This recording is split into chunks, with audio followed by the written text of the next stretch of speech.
रामाचार्य जी, मैं आपका स्पष्टीकरण चाहूँगा कि इतिहास में ये भी देखा गया है कि धर्म परिवर्तन भी सबसे ज़्यादा भारतीयों का या स्पेसिफिकली कहूँ तो हिंदुओं का ही ज़्यादा हुआ है। तो उस पर भी मैं आपसे कुछ स्पष्टीकरण चाहूँगा कि ऐसा इतनी आसानी से क्यों धर्म परिवर्तन हो जाता है हिंदुओं का? देखो, एक भूल हो गई है। जो पूरा सनातन धर्म है वो एक की उपासना को लेकर के है। सत्यनिष्ठ है सनातन धर्म, और सत्य के अतिरिक्त किसी पर निष्ठा नहीं होनी चाहिए। सत्य एक है, लेकिन सत्य के प्रति एक निष्ठा के साथ साथ हिंदू धर्म में अनेकीश्वरवाद भी चला है, जिसमें तमाम तरह के दो छोटे मोटे देवी देवता ये वो सबकी पूजा का आ गया। अब उसका एक प्रयोजन था, जो प्रकृति की पूजा की गई, जो इतने सारे देवी देवता रचे गए कि ये पूज्य हैं, उसका प्रयोजन था। उसका प्रयोजन ये था कि मनुष्य को जीना तो संसार में ही है, तो संसार के प्रति एक अनुग्रह का भाव होना चाहिए। संसार में जो कुछ भी हो उसके प्रति एक मैत्री का, अपनेपन का भाव होना चाहिए। तो इसलिए संसार में जो कुछ भी है उसको भी पूजनीय मानो। लेकिन हुआ क्या कि इस चक्कर में हिंदुओं ने संसार को ही पूजना शुरू कर दिया। वो जो एक ब्रह्म है उसको बिल्कुल भूल गए। ये जो बाकी सब तत्व थे जिनकी सनातन धारा में आराधना होती थी, वो तत्व इसलिए थे ताकि वो आपको ब्रह्म की ओर, माने मुक्ति की ओर ले जा सकें। पर मुक्ति को हम बिल्कुल भूल गए। हमने अपने सामने जो मूर्ति रख ली, हमने उस मूर्ति को ही भगवान समझ लिया। मूर्ति के सामने मुक्ति को हमने भुला दिया। जब आपकी निष्ठा बट जाती है ना, तो उसमें दम नहीं रह जाता। ये अच्छे समझिएगा, ये सूत्र है। जब आपकी निष्ठा 40 जगह बट जाती है तो उसमें बहुत दम नहीं रह जाता। आप एक आम हिंदू का पूजा घर देखें, उसमें 40 मूर्तियां, पोस्टर, छोटा बड़ा पता नहीं क्या क्या सब रखा होता है कि नहीं? निष्ठा बट गई। इस बटी हुई निष्ठा में अब बल नहीं रह जाता। वहां से फिर ये प्रश्न आ रहा है कि दुनिया में सबसे ज्यादा धर्मांतरण हिंदुओं का ही क्यों हुआ और आज भी हो रहा है। मैं इसको इस तरह से रखना चाहूंगा कि दुनिया में सबसे ज्यादा हिंदू ही क्यों हैं जो धर्म परिवर्तन करना स्वीकार कर लेते हैं। एक के प्रति आपकी निष्ठा, वफादारी, प्रेम, समर्पण होना चाहिए। एक के प्रति बट गया तो घट गया, बटा नहीं कि घटा। इस बटने के कारण हिंदू बलहीन हो गया। इस बटने के कारण ऐसा होता है कि दुनिया भर में जितना भी प्रोजेलिटेशन माने धर्मांतरण का बजट होता है, वो 80-90% भारत की ओर आता है, बल्कि शायद और ज्यादा होगा। इस्लाम और ईसाइयत ये प्रोजेलिटाइजिंग रिलीजन्स हैं। वहाँ ये बात जायज़ है कि आप दूसरे का धर्म परिवर्तन कराएं, आप उसे ईसाई या मुसलमान बनाएं। यहाँ वहाँ ये बात जायज़ है। वहाँ ये अधिकार है कि आप जाएं, दूसरे से बात करो और आप उससे कहें कि चलो तुम कलमा पढ़ो, या कि चलो चर्च चलो, तुम्हारा भी अब बैप्टिज्म होगा। और उनको सबको पता है कि अगर किसी का धर्म बदलवा सकते हो तो वो हिंदू ही है, और कोई तैयार ही नहीं होता। और किसी पर कोशिश करना ही बेकार है। वो अपना धर्म छोड़ने को तैयार नहीं होगा, हिंदू तैयार हो जाता है। क्योंकि हिंदू ने एक सत्य, एक ब्रह्म, एक निष्ठा की जगह 1000 और चीजें पकड़ ली और उन बातों को बहुत महत्व दे दिया, तो हिंदू बलहीन हो गया। और वो जो और 70 चीजें पकड़ी, ठीक उन्हीं से जुड़ी हुई चीज जाति प्रथा भी है। ये जो हम 50 चीजों की उपासना करते हैं, उसी कर्मकांड से जुड़ी हुई चीज है जाति प्रथा। आप जब अपने ही लोगों को नीचा, निम्न, दलित घोषित कर दोगे तो वो क्यों धर्म में रहना चाहेंगे? वो तैयार हो जाते हो, कहते हैं हम जा रहे हैं, हम दूसरा धर्म स्वीकार कर लेंगे। हमें मिल भी क्या रहा है भाई? दुनिया के सब धर्म इतना तो करते हैं कि दूसरे धर्मों को नीचा समझते हैं, ये बिल्कुल है। आप एक आम मुसलमान के पास जाएं, उसमें एक आंतरिक श्रेष्ठता का भाव होगा, वो कहेगा मुस्लिम ऊपर है, हिंदू नीचे है। आप एक सिख के पास जाएं, उसमें भी श्रेष्ठता का भाव होगा, सिख ऊपर है, बाकी सब नीचे हैं। ईसाई के पास जाएं, उसमें भी यही भाव होगा कि ईसाई बेहतर होता है, बाकी सब नीचे होते हैं। हिंदू अकेले लोग हैं जो कहते हैं हिंदुओं के अंदर भी कुछ ऊपर है, कुछ नीचे हैं। वो कहते हैं ये बात तो बाद की होगी कि हिंदू ऊपर है और बाकी ऊपर हैं कि नीचे हैं। सबसे पहले तो ये समझो कि हिंदुओं में भी कुछ ऊपर के हिंदू हैं, कुछ नीचे के हिंदू हैं। ये गजब कारनामा करके दिखाया है हिंदुओं ने।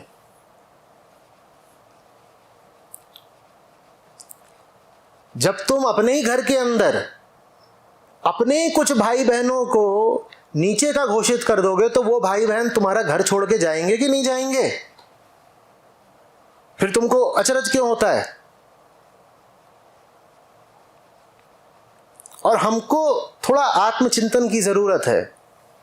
हमें बिल्कुल ये बात अपने आप से पूछनी पड़ेगी कि दुनिया में हिंदू ही अकेला व्यक्ति क्यों है जो जल्दी से अपना धर्म त्यागने को तैयार हो जाता है? ये पूछना पड़ेगा। देखिए, मेरी बात का विरोध आप कई तरह के तर्क देके कर सकते हैं। आप उदाहरण के लिए तर्क दे सकते हैं कि नहीं, हिंदू इतनी आसानी से नहीं त्यागता। देखो, उदाहरण के लिए जब इस्लाम की लहर आई तो अरब से लेकर के सिंध तक सबने इस्लाम स्वीकार कर लिया। पर गंगा के कछार पर आकर इस्लाम की लहर रुक गई। भारत अकेला था जिसने इस्लाम को पूरा नहीं स्वीकारा। तो हम ऐसे नहीं हैं जो धर्म बदल ही देते हैं, हम अड़ते भी हैं। ये दिल को बहलाने वाली बात है, ये दिल को बहलाने वाली बात है। और अतीत तो छोड़िए, आप आज भी देख लीजिए ना, आज भी क्या हो रहा है। आज भी छोड़ने को तैयार है। व्यक्ति कब नहीं छोड़ता धर्म को? समझिए बात को। व्यक्ति तब नहीं छोड़ता है जब प्रेम हो। प्रेम, और प्रेम 1000 से नहीं हो सकता।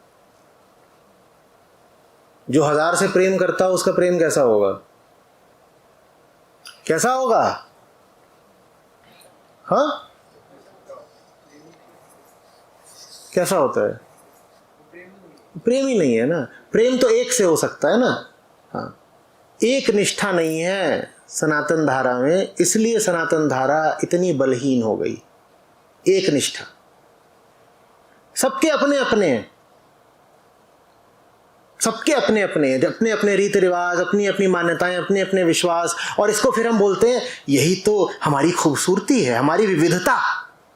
हम सब कुछ स्वीकार कर लेते हैं, सब कुछ चलता है। कोई कौवे की पूजा कर रहा है वो भी चलता, कहते कौवा ही तो असली है, यही है।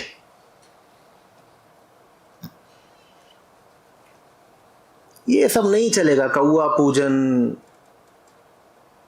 ये सब ताकत को कम करने वाली प्रथाएं हैं। मन तो वैसे ही बटा हुआ है। मन में हजारों तो पहले से ही हैं।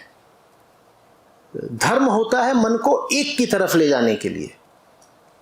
अगर धर्म भी आपको एक की जगह अनेकों की तरफ ले जा रहा है तो ऐसा धर्म आप में बल का संचार नहीं करेगा। बात समझ में आ रही है? और समझना, वो जो एक है ना जिसके प्रति आपकी निष्ठा होनी चाहिए, वो ऐसा होना चाहिए कि उससे ऊपर का कुछ हो ही ना। बात थोड़ी सी सूक्ष्म है, ध्यान देंगे तो ही समझ में आएगी। भाई, अगर मैं कहता हूं कि एक है मेरा मालिक और बस मैं उस मालिक के आगे झुकता हूं, किसी और के आगे झुकूंगा नहीं, तो फिर मेरा वो मालिक कैसा होना चाहिए?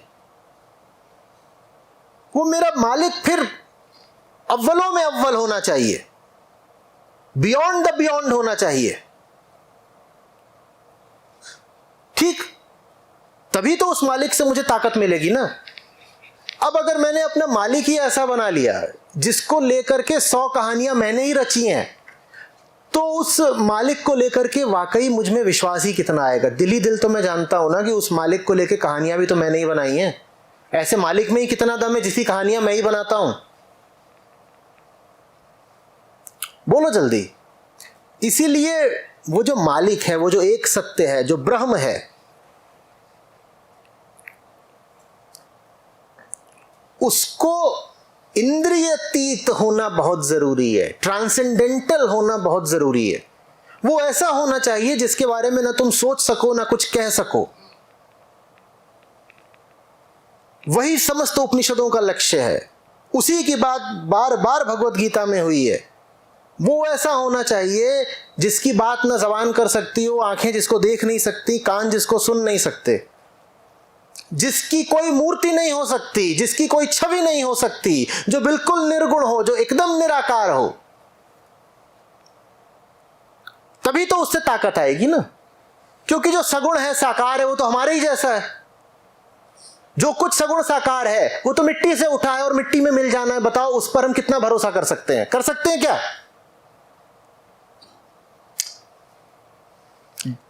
जिस किसी के बारे में कोई कथा कहानी बनाई जा सकती हो वो तो हमारे ही जैसा हो गया ना। तो वो जिसके लिए हम में निष्ठा होनी चाहिए वो ऐसा होना चाहिए जिसके बारे में कोई कहानी कही नहीं जा सकती, जो वाणी की पहुंच से आगे का हो। लेकिन देखो हमारी जिनमें निष्ठा है वो सब कौन है? हमने कहानियों में अपनी निष्ठा रख ली है। हम पौराणिक लोग बन गए हैं। कहानियां ही कहानियां हैं हमारे पास। फिर फलाने भगवान ने ऐसा कहा, फिर वो इसके पास गए, फिर फलाने मुनि ने ये करा तो फलानी देवी कुपित हो गई, फिर ऐसा हुआ, फिर वैसा हुआ। इन कहानियों से बल थोड़ी ही मिलेगा।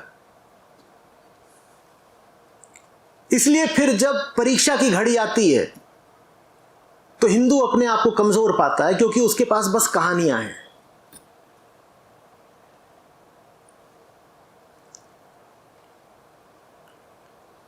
आपका मालिक वो होना चाहिए जिसके बारे में कोई कहानी कभी कही नहीं जा सकती। वो कहां से आया, कहां को जाएगा, कुछ कहा नहीं जा सकता। मुझे इतनी तकलीफ हुई, अभी शिवरात्रि बीती, उस पर एक सज्जन है, वो शिव से अपना बड़ा ताल्लुक बताते हैं। वो बता रहे थे कि शिव के माँ बाप कौन है। मतलब चोट कितनी लगी मैं बयान नहीं कर सकता। जो परम है, जो उच्चतम है, जो अनादि है, तुमने उसके भी मां बाप की बात कर दी। जिसका मां बाप है कोई, वो तो फिर तुम्हारे ही जैसा हो गया ना। क्योंकि अगर उसका जन्म हुआ है तो मृत्यु भी होगी। जिसकी मृत्यु हो सकती है वो अनंत कहां हुआ? और अगर वो अनंत नहीं है तो तुम्हें अनंत बल कैसे देगा? लेकिन भारतीयों ने ये बड़ी भूल कर दी है। हमने परम शक्ति को भी अपनी कहानियों का विषय बना लिया और नाचना शुरू कर दिया। हम खूब नाचते हैं। हमें बड़ा मजा आता है बताने में कि फिर शिव ने क्या कहा, और पौराणिक कहानियां भरी हुई हैं इन सब बातों से कि फिर शिव रोने लग गए। हमने अपने आराध्यों को भी बिल्कुल अपने जैसा बना डाला। और अगर आपका आराध्य आपके जैसा है तो वो आपकी सहायता कैसे करेगा? आपकी सहायता तो वही कर सकता है ना जो आपसे कहीं ज्यादा श्रेष्ठ हो। हमने अपने आराध्यों को भी बिल्कुल अपने जैसा बना दिया। हमें बड़ा मजा आता है, अहंकार को तुष्टि मिलती है ना, कि देखो वो जो भगवान है, भगवान भी हमारे ही जैसे हैं। जैसे हमारा परिवार होता है ऐसे भगवान का परिवार है, पति पत्नी 2 बच्चे। इससे यह सिद्ध होता है कि मेरी जिंदगी ठीक चल रही है, क्योंकि जैसे ये मेरा परिवार चल रहा है वैसे भगवान का ही मैं परिवार बना दूंगा। अगर तुमने अपने भगवान को अपने ही जैसा बना डाला तो मुझे बताओ वो भगवान तुमसे श्रेष्ठ कहां रहे? वो कैसे तुम्हारी सहायता करेंगे?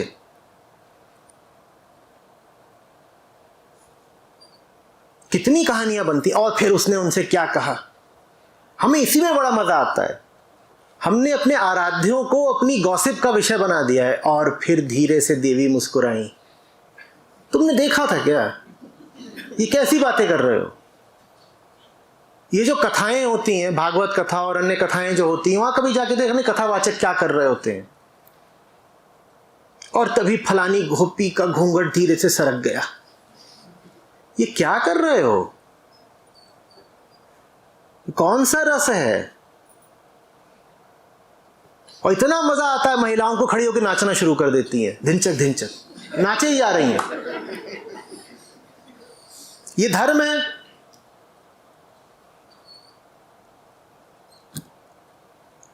इससे बल मिलेगा? इस धर्म के भरोसे जीवन की नैया पार लगेगी? गीता से मतलब नहीं, उपनिषद से कोई मतलब नहीं। जो एक सत्य है उसके अनुसंधान से कोई मतलब नहीं। किससे? कहानियां, नाच गाना। नाचो। इस नाच गाने ने हमें कहीं का नहीं छोड़ा।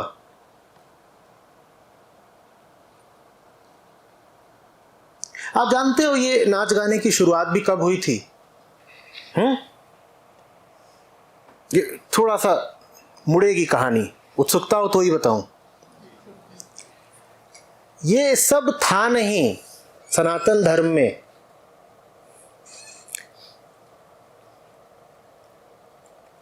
बारहवीं शताब्दी के आसपास से भारत की दासता लगभग पूर्ण हो गई।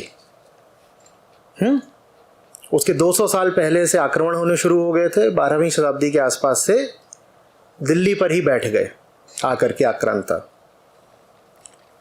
और आक्रांताओं के पास राजनीतिक कारण थे, आर्थिक कारण थे, लेकिन धार्मिक कारण भी थे।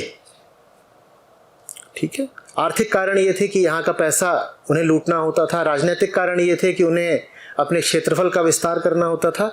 लेकिन हम इनकार नहीं कर सकते कि तुर्कों के पास, अरबों के पास, मंगोलों के पास जिन्होंने बीच बीच में आक्रमण करे, और मुगलों के पास धार्मिक कारण भी थे। तो उन्होंने धार्मिक अत्याचार भी करे। भारतीय जनमानस को काफी दबाया गया। रीढ़ टूट गई आम भारतीय की। जब आपकी रीढ़ टूट जाती है ना, तो आप गीता नहीं पढ़ सकते, क्योंकि गीता तो कहती है उठो और युद्ध करो। गीता तो कहती है कि जान भले ही चली जाए, अर्जुन उठ और युद्ध कर। तो फिर 14वीं 15वीं शताब्दी में एक बड़ा दुर्भाग्यपूर्ण काम हुआ भारत में। हमने कृष्ण का संबंध गीता से हटा करके नाचने गाने से जोड़ दिया, क्योंकि गीता को छूना मुश्किल हो गया था। मंगोल बैठे हुए हैं, मुगल बैठे हैं, मुसलमान बैठे हैं, गीता पढ़ोगे कैसे? गीता कह रही युद्ध करो, युद्ध करोगे तो मारे जाओगे। तो हमने कहा गीता अलग रखो। फिर ज्यादा महत्व देना शुरू किया भागवत पुराण को, क्योंकि उसमें सुविधा है। वहां पर क्या है बातें? रासलीला, नाचो गाओ। तो एक पूरा कल्ट ही निकल आया जो नाचने गाने लगा। उसका कारण यही था, हिम्मत की कमी।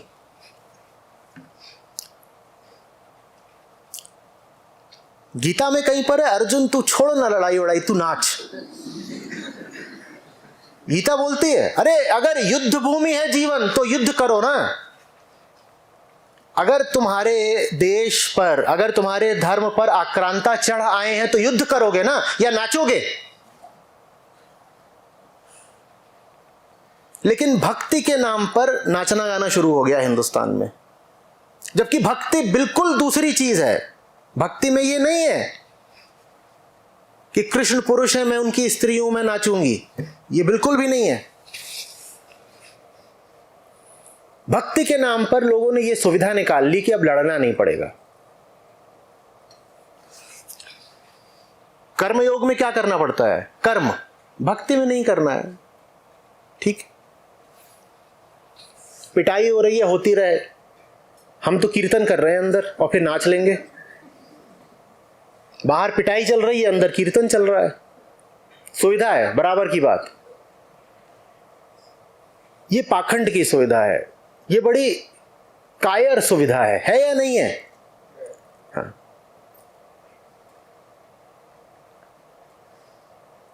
और फिर जैसे ही गीता पीछे हुई और पौराणिक कहानियां आगे आ गईं, अब उसमें तो चरित्रों की भरमार है, एक के बाद एक चरित्र, ये देवी आ गई, ये देवता आ गए, ये ऋषि आ गए, फिर उनका ये जन्म हो गया, फिर 700 जन्म बाद वो ये बन गए, ये बन गए।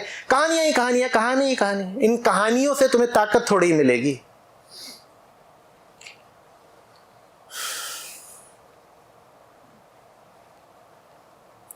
आज भी भारत में जो लोग अपने आप को कृष्ण के अनुयायी बोलते हैं, उन तक में व्यवहारिक रूप से आप अगर देखिए तो गीता का कम महत्व है और भागवत पुराण का ज्यादा, क्योंकि गीता में मनोरंजन नहीं है। गीता सीधे सीधे ठोस युद्ध के लिए ललकारती है। खड़े हो जाओ, कोई बेकार की बात नहीं अर्जुन, चुपचाप खड़े हो जाओ, युद्ध करो। गीता पढ़ना आम आदमी के लिए बड़ा खतरनाक है, उसकी हिम्मत ही नहीं है युद्ध की, वो गीता पढ़ के क्या करे। तो फिर लोग जाकर के पौराणिक कहानियों में शरण लेते हैं, और वहां शरण लेने से न आप में बोध आता है न बल।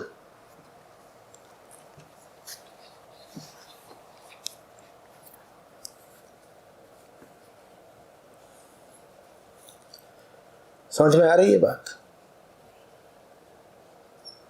अध्यात्म के नाम पे मनोरंजन बंद करो। अध्यात्म तपस्या है। अध्यात्म का अर्थ है जीवन को ही अपना कुरुक्षेत्र जानो। कुरुक्षेत्र। अच्छा सोचिए, अगर हम गीता को महत्व देते होते तो हमारा सबसे बड़ा तीर्थ क्या होता? बताइए। मथुरा वृंदावन इन सबसे कहीं ज्यादा महत्व कुरुक्षेत्र का नहीं होता? अगर वाकई गीता का सम्मान होता, कुरुक्षेत्र जाता है कोई? जहां गीता आविर्भूत हुई थी उस जगह से हमारा कोई लेना ही देना नहीं।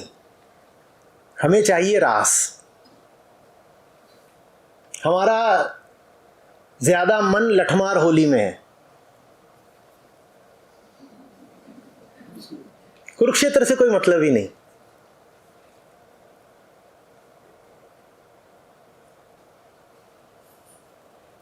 सबसे ऊंचा तीर्थ होना चाहिए था, है ना?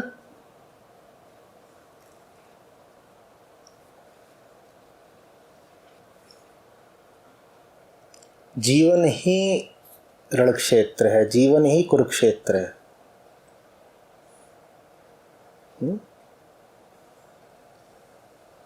सतत संघर्ष ही साधना है। यही है अध्यात्म।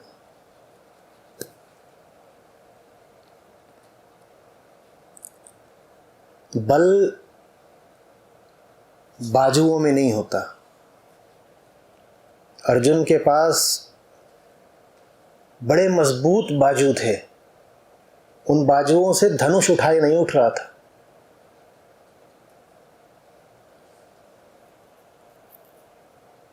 धनुष नहीं उठाया जा रहा, पांव कांप रहे हैं, वो रथ के पीछे जाकर के थप्प से बैठ गए थे।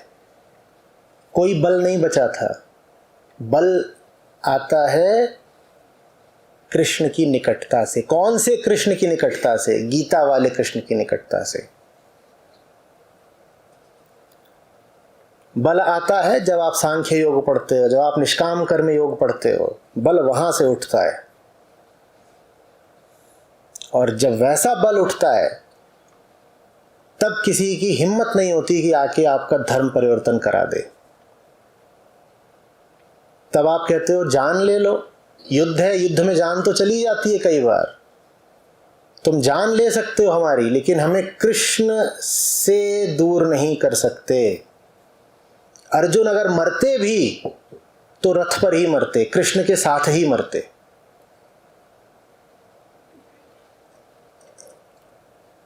जो वाकई गीता के साथ है उसका धर्मांतरण नहीं हो सकता। बाकी सब आप नाच गाना कर रहे हो तो कभी भी आपका शिकार हो सकता है, और हुआ है इतिहास में, आज भी हो रहा है।